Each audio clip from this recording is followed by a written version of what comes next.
Right, look at him. He's stroking. I'm stroking nothing, is what I'm stroking. I'm stroking a very cold, naked chin. Right, so I'm here with Tom Hardwidge of Tall Story Games. We're at Adventure X, and Tom. You've squirreled me away from my desk for like a minute. It's so nice. The air conditioning in here is so much better. I'm dressed all in nylon, and it's really, really uncomfortable. So Tom doesn't normally dress like this. I just want to say that. Well, I mean. Less said about that. Yeah. But there is a reason you're dressed like this. Of course, Tom made Lucy Dreaming, fantastic point-and-click adventure game. He's now got another game that he's been demoing at Adventure X. Mm-hmm. Tell us all about Heir of the Dog. So originally, Heir of the Dog. Yes.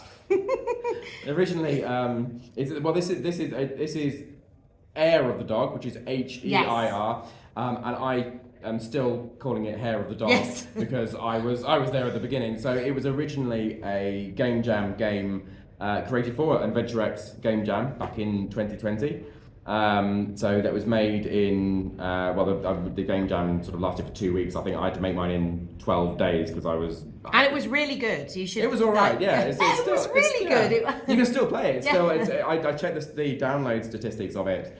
Last week, and it's been downloaded over 50,000 times, which is mental. Yeah, that's amazing. If only people had downloaded Lucy Dreaming that many times, it would be a different world. So that's been brilliant. That was made in 2020, and so many people have left reviews, left comments over. As I said, so many people have played it. The whole time I was making Lucy Dreaming, I was always getting these little kind of email messages from Android or from Apple or from Steve saying like someone else has reviewed it and they're all saying we really want to see a kind of full version of it. So even kind of while I was making Lucy Dreaming, in the back of my mind I was like, I know what my next game is going to be, and I really want to kind of expand on the kind of Heir of the Dog universe. And for people who don't know what that universe is, tell us a little bit about the story. I played the demo. I loved it. I love the game jam game, and I love the little extras you've done. Yeah. So the kind of what's kind of covered in the sort of the intro of the game before you kind of get into it is there's a kind of a mysterious kind of green explosion, kind of a cloud over Victorian London in kind of 1859, and this character Cummerbund Bandersnatch, he goes to his uncle's flat and goes with his uncle's kind of a sort of like a scientist character, so he has a lab in there and he's trying to find his uncle. His uncle's missing, but what he finds is his uncle's notes with a kind of a formula that he's been working on, which is hopefully going to give whoever drinks it heightened kind of animal magnetism and abilities. So he being a complete prat, he just goes, yeah, brilliant, that sounds great. Drinks it and then kind of transforms. And the demo is and also the game jam was the sort of the kind of mini quest to kind of try and get the antidote to that. When that concludes near sort of the end of the demo, that kind of nothing's ever that simple. It kind of leads on to that, and the whole thing kind of spirals even more so. And there's going to be in the full game. There's missing people. There's secret societies. There's different. There's new abilities. There's new kind of transformations. There's a lot going to be going on. So once again, you've got that little swapping mechanic. I don't want it. Tom special. I don't want it to become too much of a kind of a trademark, but I don't think it's any kind of secret that like some of my favourite games growing up, Day of the Tentacle was like hugely like influential on me. And the mechanic of going forward, backwards in time, having one context like this, which would then affect something, somewhere else, and you had to kind of think outside the box and kind of think around a problem rather than always being faced with like, these are the choices and you have to kind of mix and match those. Like having something that happens over here and you have to kind of think differently to kind of think, how's that going to affect something over here? And so obviously in Lucy Dreaming, it was in and out of dreams and reality. And in Heir of the Dog, it's time based, but it's sort of daytime and nighttime. Yeah. So during the night, the main character is kind of transformed into a beast kind of character, a sort of Jekyll and Hyde sort of affair, and he's during that time he has different abilities. So instead of being able to talk to other characters, he can sniff objects and he can kind of learn new smells or kind of discern clues from different objects by sniffing them. And he's stronger.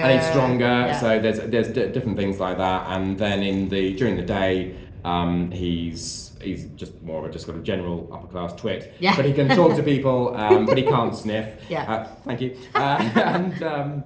So but also during the day, obviously different characters are around in the street, and at night, like they've kind of shut their shops, or it's kind of different things. So exciting. Yeah. So what whereabouts are you up to in all the development work with it then? So I've been concentrating mainly on getting the UI and the settings and all the sort of boring stuff that is necessary when kind of making a full game. A lot of it's been the last kind of few months have been concentrating on controller support as well. Yeah. So at the moment, what I've been kind of prototyping here and kind of getting people's reactions from is there's two different play modes. There's a cursor based, which is traditional point and click. And to be fair, we're Adventure X. So most people are just like, that's my job. That's what I'm playing. And then the other one is more so for consoles, so it's going to be probably more prominent on Switch and Xbox and things about when it gets to that stage.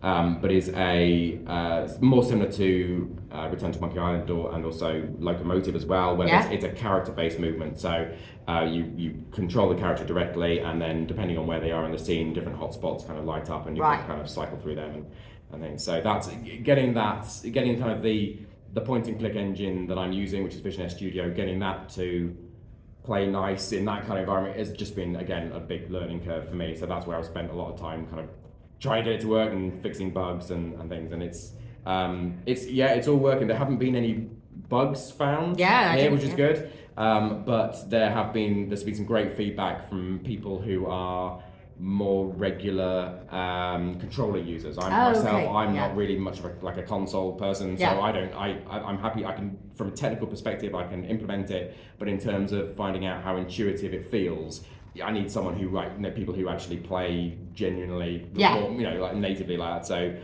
picked up some great feedback. People saying actually, if you just swapped like these buttons around, or if you made these ones do this and made this one do that, it would feel more natural. And that's just perfect feedback for me at the moment. Yeah, brilliant. One thing I did notice that was definitely different from the game jam is Hugo. Oh, Hugo. The Louse. Let's talk about him. Oh my God. A new character. I had no idea that Hugo was going to be such a big thing. Like, people are now like you've got badges. Have you got a badge with Hugo on it? So Hugo is basically, so if anyone's played like Lucid Dreaming or any kind of modern, I suppose, point and click games, she has a diary, she has a checklist, and it literally is just a record of where she's up to in the game, and what progress she's made and what she's ticked off. Mainly for a little bit of a prompt maybe while you're playing, so it's not really a hint particularly, but it sort of just keeps your mind focused, and also if you go away from it and you kind of come back again. But I kind of wanted it to be a little bit more rewarding or a bit more fun. So in this case, the note, the kind of the checklist also comes along with a character who is a louse with a big blue moustache. It is London in exactly. It's old London. Talking lice before they were made extinct back in the early 20th century. The great London talking louse. He was he's this sort of character, and he's got a slightly kind of I don't know. Cockney charm. Yes. But he's also got a slight. The pitch of his voice has been taken up, so there's a slight kind of chip. I noticed that. Kind of, exactly. Oh my God, no! And also, every time you access your checklist, he gives you a compliment about your mutton chops. It's or your very hair. nice. Yeah, he's just and people just seem to really love him, and that's brilliant. So I'm really happy with that.